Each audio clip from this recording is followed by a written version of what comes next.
Good morning, everyone.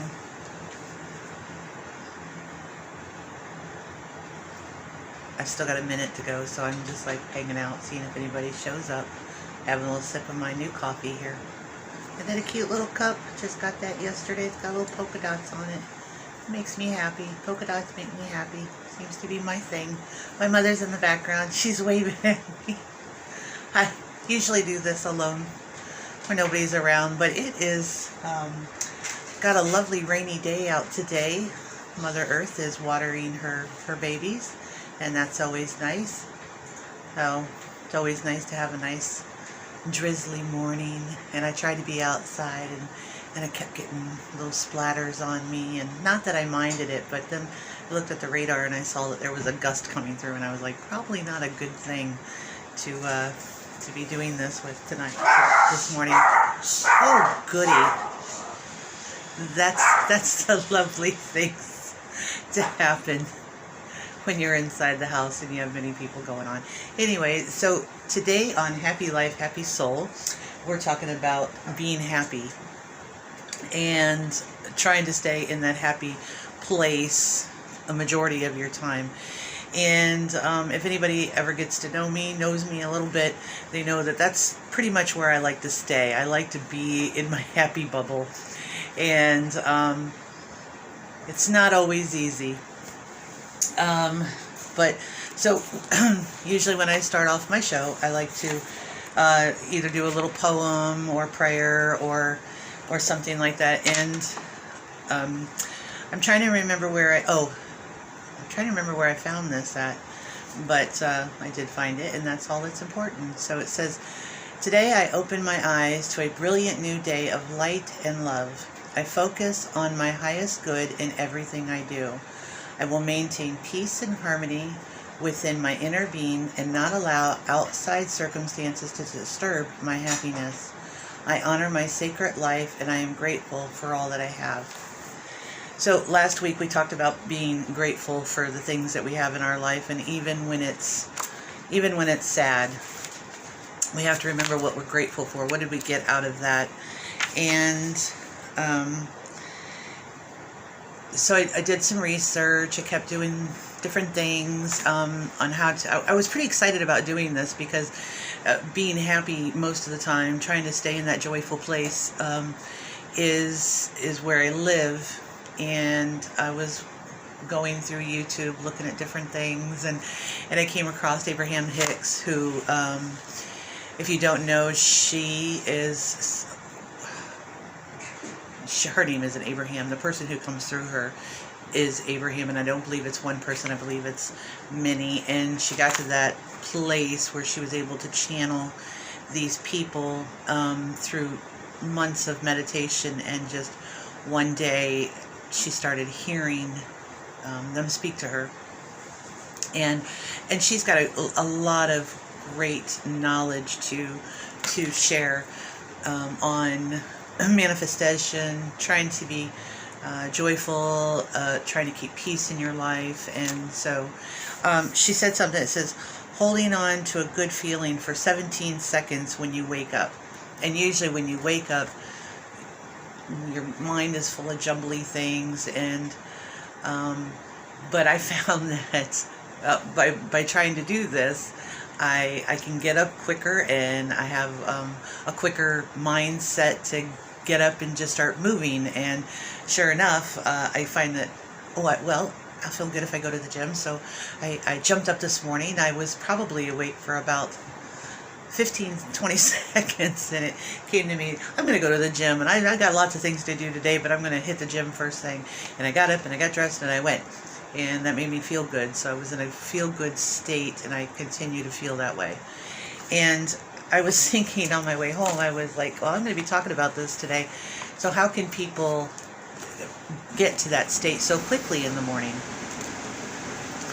I remember one time when I was working with the power of manifestation, law of attraction, and I was watching The Secret, and they were talking about manifesting money in your life, and to fill out a check or something like that, and put your name on it, and put a number on it that you'd like to see, and stick it to your ceiling. So you can look at it before you go to sleep, and you can think about it, and you can wake up in the morning and you can think about it. And I was like, wouldn't it be funny if you just like put something silly on the ceiling, so when you woke up in the morning you rolled over and you're like, I'm such a doof, that's funny. But it puts you in a good state of mind, you know, it could put you in a good place.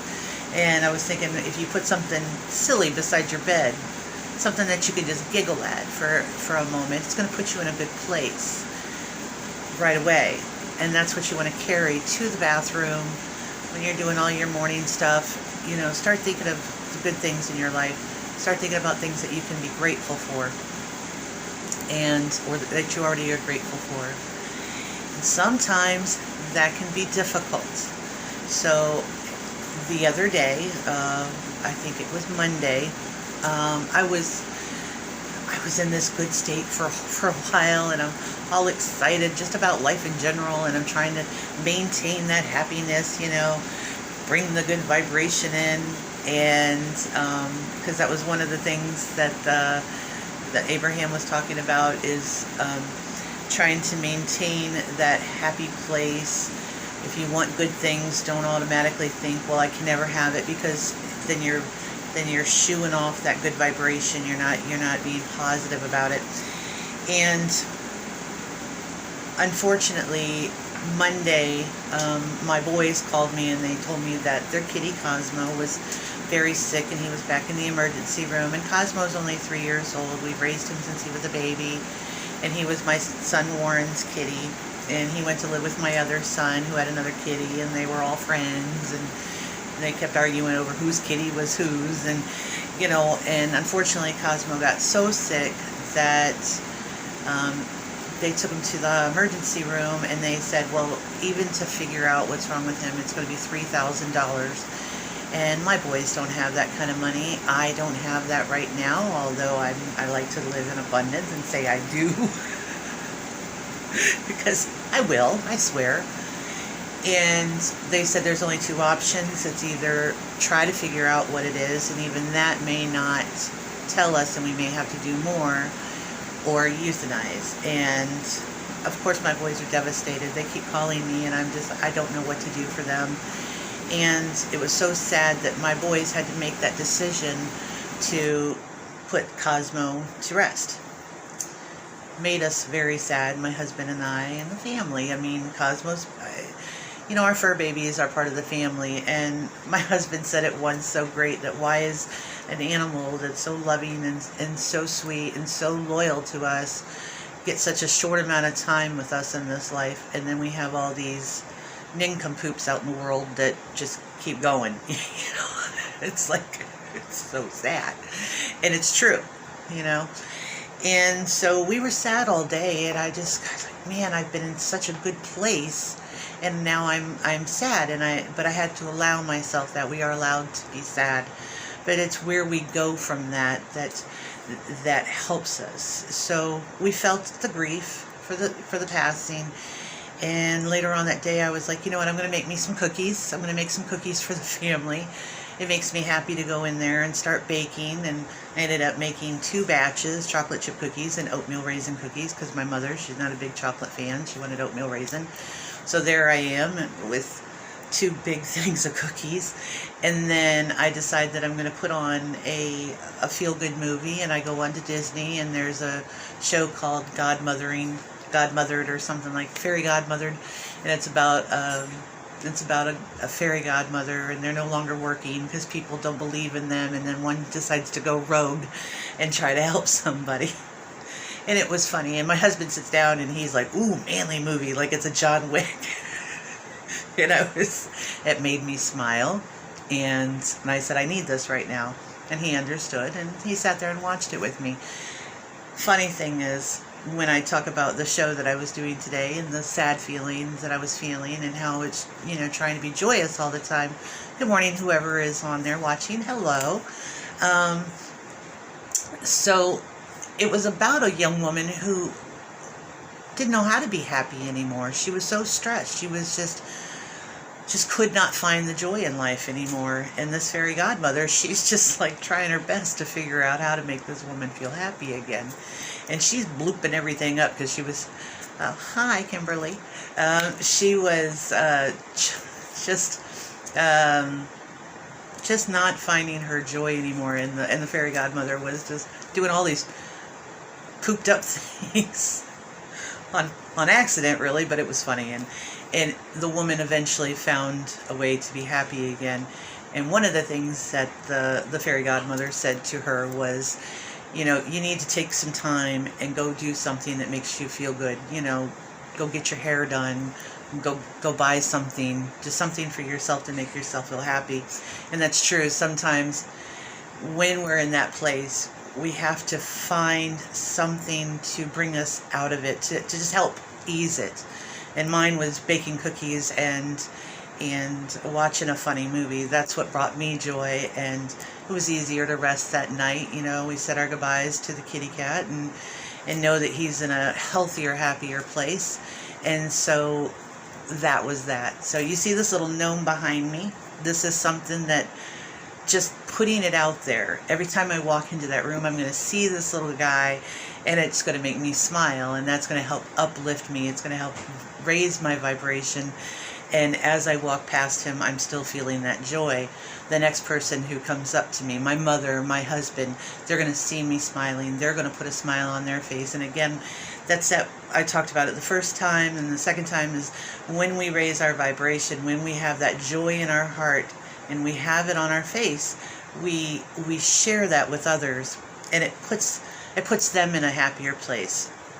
And so it's kind of, it's a wonderful reaction. So I love that. So yeah, I talked about this. It's tough when we have so many things coming at us. When I go to the gym, they have all these big screen televisions all the way across the board, and a majority of them is news. And there is nothing worse these days to put you in a bad place is to turn on the news. They thrive on upsetting us because they think it's going to keep us grabbed. Well, is there any good news coming? You got anything for me that's going to be positive? No, they love fear.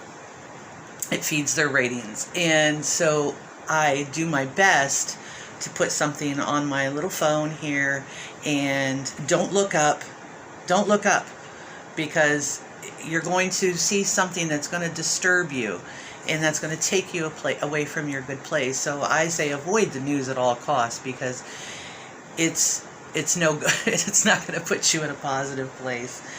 Finding something that sparks your creativeness. Find something that puts a smile on your face. Find anything else, but don't do that, because it's just going to put you in a bad place, and that's not where you want to be. Because when you hear that, you may share that with somebody, and I've talked about that before, that when you share a negative feeling, it's a train wreck. You know, when they say a chain reaction, I like to say a train wreck reaction. It's just going to, you don't know where it's going to end, and that's not where you want to put people. You don't want to share that with people. So, let's see here. I've been listening to this one woman, Petra Medissa. She does Abundance and Alignment. She's on Facebook. I haven't watched the news in almost a year. Very peaceful without it. Amen. I tell you what, I can't do it anymore. It's so depressing. And even when I look up at the screens, I'm like, oh, and I'm back down to my phone. What's on here, you know? And I want to do things that are silly. You know, you see those videos of people like dancing on the treadmill, you know, and I'm just like, what happens if I start kicking like a little dance thing on the treadmill? What are people going to think? For one, they're going to start laughing, and that's going to be great, because when I was when I was raising my kids and I would tickle them, and they'd be like, oh, stop tickling me. And I'm like, well, you're laughing, and when you're laughing, that means you like it. And when you like it, you always want more, you know, and then they try not to laugh when I'm tickling them, you know, but it's infectious, and you want to continue that. And I was thinking, wouldn't it be fun if I just like broke out and dance on the treadmill? And when I'm doing like the elliptical, I try to like do a little like, I don't care. I tell you, I was driving to the beach on 4th of July, And there was this woman, she was on a bicycle, and she had this long, beautiful hair, and she was wearing this like little beach hat, and she had these cute little shorts on that flowed in the wind, or maybe it was a skirt or something, and she wasn't holding on to her handlebars. Right, do it. Oh my God, I know, right? So I love those dance movies. I've always like we went and seen Kermit, and we went to 7-Eleven afterwards with my son, and I was like, wouldn't it be fun just to break out and start singing and dancing? Like, let's do this, you know, and we go together like a Grease song or something. Okay, so anyway, this woman is on her bicycle with no hands, and I don't know if she had headphones on or what, but she was dancing on her bicycle, just living, just free. And I was like, I want to know her. That's the kind of girl I want to be around. It was beautiful to just watch her. So so this Petra Madison, she's talking about she's got this class called Manifestation Training, and she talks about things that you can do. She calls it her magic morning. And where she does like this eye tapping, where you kind of like wake up your senses. You can dance all the time, right? It's good for the soul, I tell you what it is. When I'm at the gym, I stand in the tanning booth. I do the stand one, and they've got this dance music, and there I am, just like dancing in the tanning booth. And then the next song is kind of like a meditation song, and it's like it brings you down. You just close your eyes. You just breathe, and you kind of like get the few moments where it's just, calmness and serene, and you feel good. So she does this thing where she does this eye tapping, and she's got like, I think it's like 7 steps. And so she's got the tapping, and then another thing that she does is meditation, which is really important, because when you meditate, you clear your mind, and it's kind of tough in the beginning, but it gets easier and easier. It's easier to calm your mind. And sometimes if you meditate outside and you get to that calm place, you can literally feel or hear the rustling of the trees, just barely, like the leaves. You just get so in tune, and it's quite beautiful. And so that was another thing that you do. You focus, you get yourself. Good morning, Joseph. How are you? Good to see you. So meditation is a good way to start your morning, even if it's 5 minutes, because sometimes we just have a busy day. And if we could take that 5 minutes, even in the shower, you just take that 5 minutes, close your eyes, let the water run on you, do deep breaths, and you can think about things that you're grateful for, maybe the things that you're looking forward to, something that brings a smile to your face, picture Kermit the Frog in a leather jacket, or if your thing is Miss Piggy, picture her in a leather jacket. I don't know, but something to bring that smile to your face, because when you get out of that shower, you have a lighter step. So meditation is good for that. And then she talked about doing Reiki, and I did not know what that was, so I wanted to learn about it, and quite interesting. And so you learn how to do that. I'm still on that journey, but we're going to pass that. So gratitude. I talked about that last week, being grateful for things that come into your life, even in the sad times, because the loss of the kitty was so sad, but I was so grateful that I have pictures of him. He was so sweet. He made me laugh. He was super soft, and I was grateful that I got to experience that time with him. Sad moment to lose him. Grateful I had him. So the same thing with loved ones. We're so sad that we lose them. We have to believe they're in a better place and know that they're still with us, and grateful that we had that time with them. And another one is journaling, writing. I've never been good at it. Always wanted to be good at it. My mother, she's got stacks and stacks and stacks of journal books that she's done. And I just like, God, I wish I had that kind of, willpower. Not even willpower, just that habit. I wish I had that habit. I do have a journal, and I do write it in about every other day or so, and it doesn't say much. Hey, how you doing? This is what I did, and you go, girl. I always write that at the bottom. You go, girl, or have a great day, girl, or something, something that's going to encourage me. but one that was important, and it was giving blessings to other people. And as an overachiever, she says give at least 3 blessings a day. And so if it's just like sending someone an I love you on the text, or giving somebody a like on something funny on the Facebook, anything to encourage people, to give them a little blessing. So I do this, and I send out to my boys, I love you, miss you, I love you, I miss you. And then I sent one out to my ex-daughter-in-law.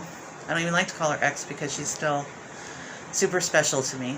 And I said, hey, I love you, I miss you, and can't wait to see you again. And she calls me back, and she's like, oh my God, I've got so much good news, and this and that. And it was like so exciting to talk to her, because I gave out the blessing, and she returned the blessing by calling me. And we had this wonderful 10-15 minute conversation. She had wonderful news to share with me. And so it made me feel so good that I got to reach out to her, and we got to share blessings with each other. So I'm going to take a quick drink of my coffee. Ooh, did I show you my new coffee cup? It's so cool. It's imperfected. It's not perfect at all. It's got little dents and bumps and stuff. I love it. Because none of us are perfect, are we? Even in our cup of coffee. Although we do want a perfect cup of coffee in the morning. A coffee is like a warm hug in the morning. I saw that yesterday. It was like, you're darn right it is.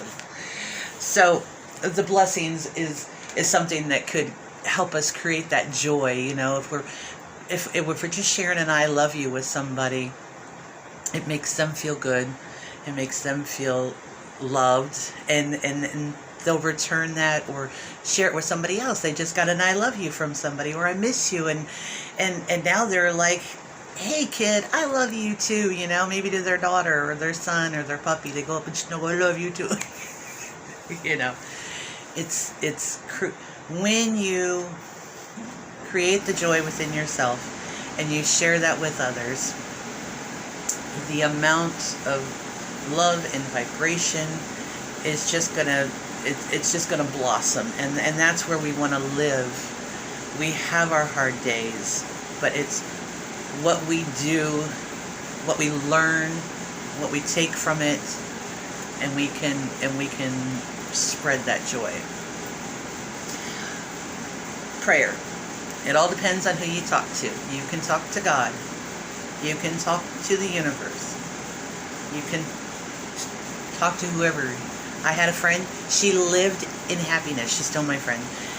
I literally have a picture of her smile as my picture when she calls, because that's where she lives all the time. And she never talks about God. She talks about Abraham Hicks. That's who she talks to. If that's who she's comfortable talking to, if that's where she finds her joy, then more power to her. Like we said, it's all comes together. And here's the thing. If you live in a life of abundance, if you live in a life of joy, and then you think, what if none of it's real? What if the power of the universe is not real? If you feel like, what if God is not real? What was the harm? You're happy. You don't want to be in that negative state. That's not a productive life. That's not going to do you any good. If you're grumpy, you're not going to get that job. If you're grumpy, you're not going to get that girl or that guy. If you're grumpy, you know, you're just not going to be in a healthy state, and it's not good for your body. You know, I mean, so what's the downside of being joyous and finding that joy all the time? There really isn't. You will get the job. I got a job once because he was like, oh, you've got to be the most outgoing person I've had today. And boy, let me tell you, I've had some downers today. And they gave me a math test before the job interview, and I was like, oh shoot, and I tried to cheat on my phone, and my phone decided it wanted to do an update in the middle of the math test. So, and I was like, well, isn't that great? And so I didn't get all the questions correctly, and in fact I got way below what I was supposed to get, but the guy liked me so much that he came over and he started giving me some answers. He's like, all right, number 8, that's this number, and number 12, that's enough to get you past. Because I had that joyful feeling in my heart, I was sharing it with him, and in turn I got the job. you've heard me before, I did not keep the job, and which was very devastating to me. That's why I decided to start my soap company, thecurvygypsy.com. Gotta give myself a prop. So, but with that, that's all I'm saying is if you have that joy and you have that feeling and you share it with others, you will get further. And there's an old saying, like, you get more bees with honey, or get more, I don't know. I don't know it, you know it, and that's how we should feel. Okay, so that was the magic morning, was doing these things. And if you're interested, her name is Petra Madisa, Madisa, and it's the abundance and alignment. And there's Abraham Hicks on YouTube, and there is the Bible. So you can go any which way you feel like you want to go. So anyway, this was my thing today. I was really excited to come on here and talk about being happy, and I think I've mentioned this book before. This is the Freedom Mastery book. It's kind of like, it came from The Secret. It's kind of like a little planner, and it says Law of Attraction Roadmap. And again, whatever we call it, whatever it's comfortable for you to call it. Me, I believe in God. I always have. I always felt like there was somebody next to me.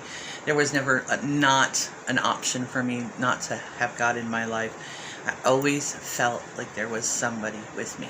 Joseph, the other, you were talking about your spiritual guide the other day, and you said that you didn't know her name, and you called her, what was her name again? You can tell me here in a second. So I was diving into past life experiences and just trying to figure things out. And I will talk about that. Maybe I'll talk about that next time on how I came to do all that. Oh, Joseph went away. Oh, well. He'll come back, I'm sure. Oh, there he is again. So, and it was Sylvia Brown. Ethel, that's right, Ethel. I love that name. That just makes me smile. So I heard Sylvia Brown say, all you have to do is ask and they will tell you. And I said, okay, so what is your name, guide? And I didn't hear anything. It was, I don't know, a couple days later, maybe a week later or something, and I was sleeping, and I shot out of bed. She loves it too. I shot out of bed, and the first thing that came to my mind was the name Samuel. And I was like, well, that's got to be it. That's got to be his name. I had no other Samuel. So in my mind, my heart, I believe, oh, you have, yeah, she's really good. There's so many good ones out there. There's Lisa Williams. She's fantastic. Spiritualist, medium. So anyway, yeah, Samuel, that's the first name I heard, and I went with it, you know, and I haven't heard anything other than that since then. I did have a reading once from a good friend of mine who I grew up with. She came, I hadn't seen her in years. Quick story. Oh, and then I want to share one more quick story with you before I go. And I usually give myself 30 minutes here, but I'm feeling so good today. But I won't keep you long, I swear. 30 minutes is good. So, where was I going with that? Shoot-a-doo, boop-boop-a-doo. Okay, my friend comes over. Haven't seen her in probably 10 years. And we went out. We went to a friend of ours' gravesite, saying hello to him. It was like something we used to do. And we were sitting there, and we'd been there for about 30 minutes, and something kept starting to like bite our butts on the ground. And so we were like, all right, it's time to go. We got in the car, and when we turned on the car, the radio came on, and it happened to have been his favorite song when he was alive. And so we go over to my friend's house, and we're telling her, you know, about stuff, and my friend Laura, who I hadn't seen in years, is telling me things how she had helped somebody get out of a burning house. She was woken up in the middle of the night and told that her neighbor's house was on fire, and she jumped up, and her and her boyfriend went, and they saved lives. And she said, how did you know? And she said, my friend Jeff came to me And I know, right? And she's like, Jeff, and she's like, yeah, my friend Jeff, who had been passed away since he was 19, and and so my friend is going through doing this reading on my other friend, and she's blowing me away. And when we get in the car, I was like, oh my God, Laura, that was amazing. She's like, oh, that has never happened like that. I am freaking out. And I said, well, you've been with me all day. Who's with me? And she said, I asked him. Hello. And I hope you're doing great today. Thanks for joining. I'm almost done though. You'll have to go back and watch. Anyway, I was like, who do you see with me?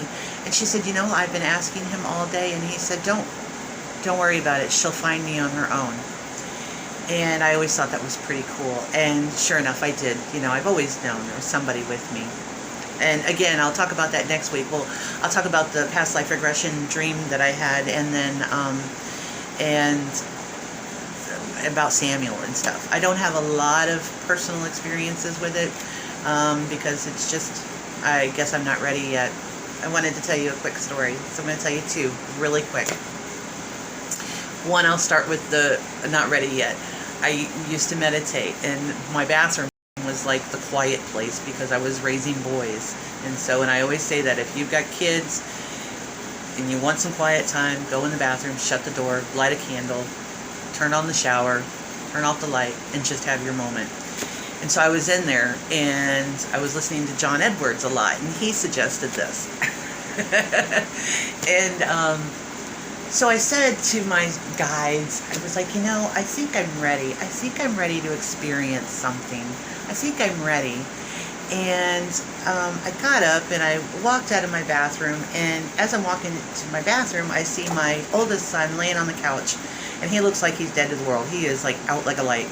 And I walk into my closet, and I reach up and I turn around, and my son is standing right in front of me, and I jump out of my skin, right? I was like, oh my God, what are you doing? What do you want? And he goes, I don't know, and turned around and walked out. And I knew then that was the spirits telling me, you're not ready. And I knew right then. I was like, okay, you win, I'm not ready. So that was that. So the last story I want to tell is a wonderful story about God and my son. My son, my youngest son, is 15 at the time, and we live in an area that we were not happy with, but it was affordable. It was a nice house, but it was known for crime because, I know, right? It was known for crime because it was so far out there. They were known for stealing air conditioners and wires and stuff like that, but it was affordable for us at the time. My son, none of us liked it. We had to drive far away to even get somewhere. And if we lived in the country, it'd be great, but it wasn't. It was not. So anyway, I used to drive my son down to his youth group on Wednesday nights at his old church. So this is the night before Thanksgiving. I pick up my son on Wednesday night, and he says, Mom, I got a message from God tonight. I need to take a plate of food to somebody behind Pizza Hut tomorrow. And I said, who? And he says, I don't know. Okay. So the next day's Thanksgiving, and we have family over, and Warren keeps saying, hey Mom, when are we going to go? When are we going to go? And I was like, we'll go. Well, after dinner, we'll fix up a plate and we'll go. Now, again, we didn't like this area. I only knew one Pizza Hut in the town, and it was like one of those to-go Pizza Huts. And so we fix a plate of food, and my mom grabs a soda, and she's like, well, whoever's going to eat, they're going to want something to drink. So we grab a soda, and my son and I jump in the car. We drive to the only Pizza Hut that I'm aware of in the town, and I drive behind it, and there's nobody there. So I was like, well, there's that little mall over there. It's like a little strip mall. I said, there's a couple pizza places there. We'll go check that out. So we go to the little mini mall. We drive behind it, and right in between both of these pizza places is a homeless man sitting there. I freak out. And I start crying a little bit. And my son jumps out of the car, and he says, here, happy Thanksgiving. And then he gets back in the car. He's 15 at the time. And I'm speechless. Tears rolling down my face. And I said, how do you feel? And he says, I feel like I did what I was supposed to do. And again, when we ask, when we listen, when we really just, we believe in what we're hearing, it's a beautiful thing. So again, thank you again so much for joining me today. Next week, I haven't quite decided what I'm going to talk about. It kind of just comes to me. And I was kind of working off, I gotta chill, right? I know, it's a beautiful story. It's one of my favorite stories. I'm kind of working out of this book, and this week the paragraph was next down. It was, what do I feel happy about? And that's what we need to do. Just take those moments. What are we grateful for? What are we happy for? What's coming into our lives that we can appreciate and build on that and share it with others. Don't watch the news. It's nothing good. And thank you so much for joining me. I hope you all have a blessed day. Be happy.